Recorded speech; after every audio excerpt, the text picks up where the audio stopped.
करमाळा ते घारगाव रस्त्याच्या दुरुस्तीच्या मागणीची प्रशासनानं घेतली दखल. माननीय सरपंच लक्ष्मी सरवदे. करमाळा ते घारगाव हद्दीत रस्त्याची प्रचंड मोठी दुरावस्था झालेली होती. करमाळा ते घारगाव दरम्यान रस्त्यात ठिकठिकाणी खड्डे पडलेले होते. आता ट्रॅक्टरमधून ऊस वाहतूक चालू आहे. या वाहतुकीमुळे रस्त्याची अवस्था अधिकच खराब झाली होती. सातत्यानं सुरू असणारी वाहतूक यामुळे या रस्त्यावर जागोजागी खड्डे पडलेले होते.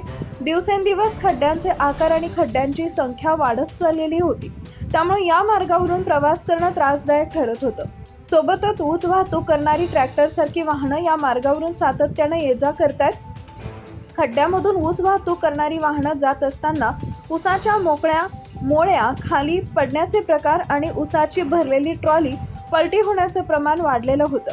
रस्त्याच्या अवस्थेला नागरिक वैतागले होते.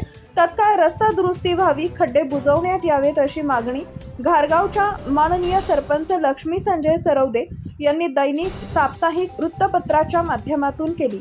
त्यांची दखल घेऊन खड्डे बुजवण्याची व्यवस्था दुरुस्तीचं काम प्रगतीपथावर चालू आहे. सर्व स्तरातून ग्रामस्थांकडून त्यांचं कौतुक केलं जात आहे.